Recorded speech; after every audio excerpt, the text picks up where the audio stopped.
Over America last night at the stadium. After the show, we hung around the dressing room for a while and we chatted with the members of Wings. We'll share those conversations and a lot of music with you this morning on The Roy Leonard Show. See this concert or hear about it or read about it or see the pictures in the paper this morning about, how can they put all of this on? I'll tell you how. It takes 86 people to put that show on at Chicago Stadium last night, tonight, and tomorrow.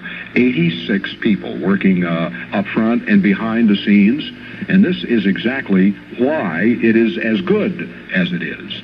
The lighting effects, the sound, the things that you see, the one quality that you will notice more than anything else is the fact that a great deal of time and effort has been spent by everybody concerned to make it a very special evening. The man for whom Chicago had to wait about a month.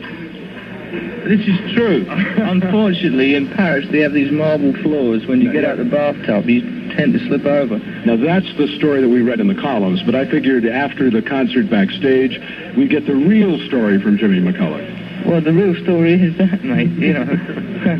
We did the gig, got back up to the hotel in the limos, and I took a bath, and that was it. Jimmy, it all got wet, and I went, poof, boing. There you go. That's it. Jimmy, this must be something that any guitar... It's all right now, fortunately. We don't have to worry because we just heard the concert, and we know that there wasn't any permanent damage. By the way, were you pleased at the audience reaction tonight here in Chicago? Yeah, they got going at the end, didn't they?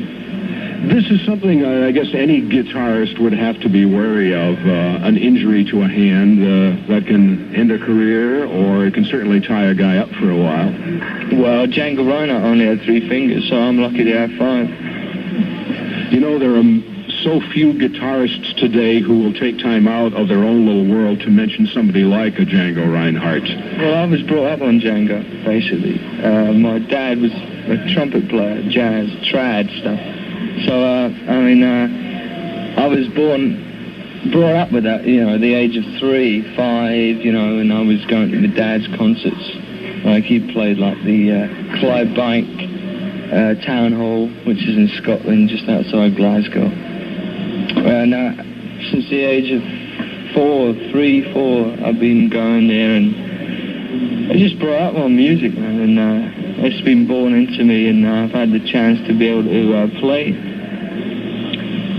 Jimmy, I did a show recently with Stefan Grappelli. Oh, yeah? And his memories of Django Reinhardt were really something. Oh, I bet. Oh, I don't know. I just love the guy. He's a genius. He was.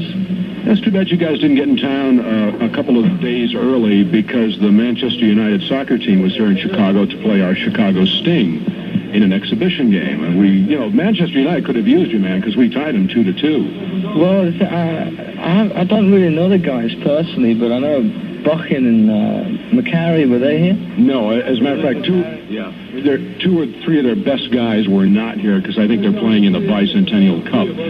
But the team that played our Chicago team looked awful good. Well, I would hope so, because unfortunately they lost the league. The FA Cup to Southampton, 1-0 at Wembley, which is the end of the season. I missed that because we were here rehearsing for the tour.